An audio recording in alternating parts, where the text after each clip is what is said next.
Finally, we're coming to the end of my Computex 2019 coverage. There was a lot more other mechanical keyboard stuff that I just couldn't make dedicated videos with, so let's check some of that stuff out.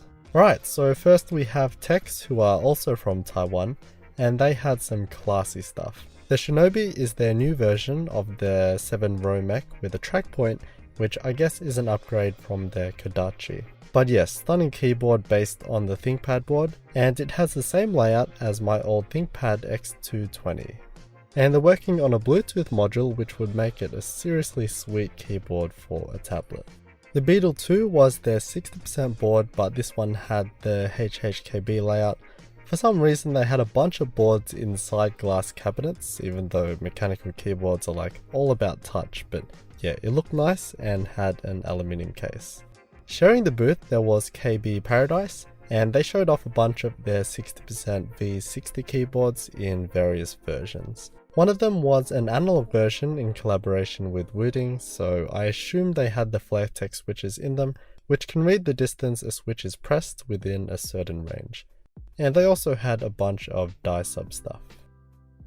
Next up we have some budget options from Motor Speed and First Player.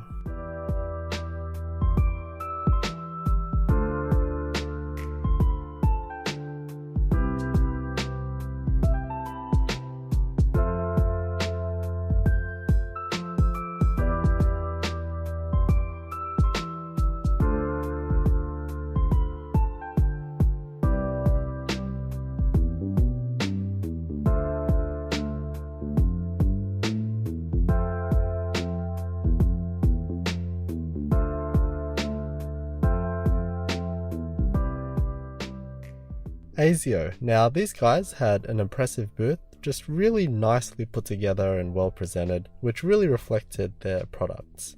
I've always seen this stuff in pictures and never really thought much of them because of their design, but in real life I was actually quite impressed.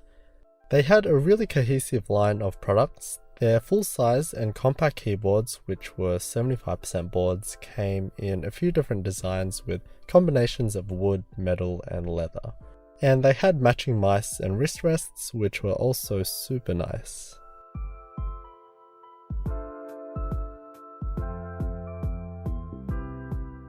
The Iris keyboard though was more my style. It had the same 75% layout but had more conventional keycaps and featured a multimedia knob. But the design overall is much cleaner and the end pad unit matches perfectly with it. In addition, all of their stuff is wireless, which I feel fits the audience, and while they may not be for everyone, they certainly will cater well for their target audience. In a similar theme, ASRock had this theme PC build which had a mechanical keyboard embedded in it. It looks to be a variant of the Magic Force 68, so just a nice cheap mech, but yeah, interesting nonetheless.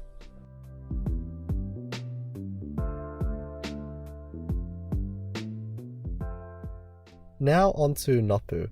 I've seen a lot of these keyboards but under different brands. I don't know much about who makes what, but it seems these guys are the OEM for a lot of the budget stuff.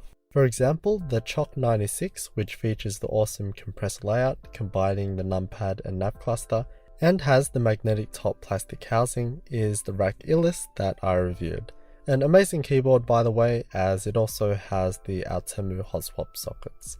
And there's many other examples as well with many other brands. The magnetic covers are cool though. Normally plastic covers just clip in and you gotta deal with screws, but a magnetic cover makes it so easy to just change the look of a keyboard in seconds.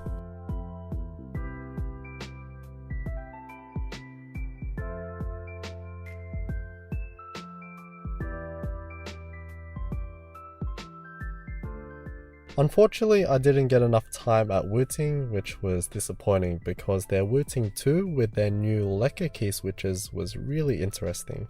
The switch is still in the works, so the weight and such still may change, but it is a linear switch and from first impressions is quite smooth. The Leica switch improves on the older FlareTech ones, which only had an analog range from 1.5mm to 3.6mm inside a 4mm total travel. The Leica switch, however, has a full analog range, opening up more possibilities with its application. Hopefully I can get my hands on a Wooting 2 to get into more detail, because there's a whole lot more to it. And here's some more miscellaneous mechanical keyboard stuff from Computex.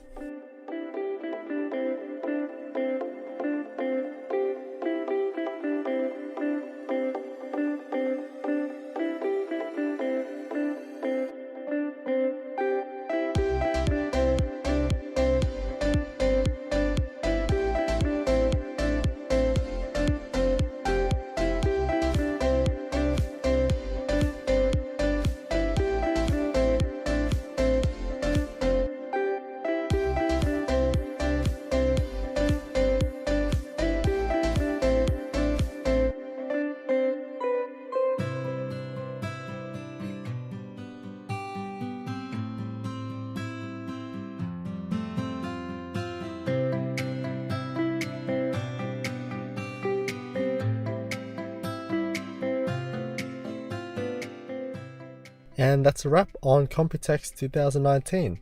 There was actually a bunch of mech stuff that I missed or didn't get footage of. I only attended 3 days and these exhibition halls are huge, so I just couldn't get to everything by myself. But it was such a great experience and I did learn a heap in how to cover such an event, so next time I'll be way more efficient and hopefully bring better content.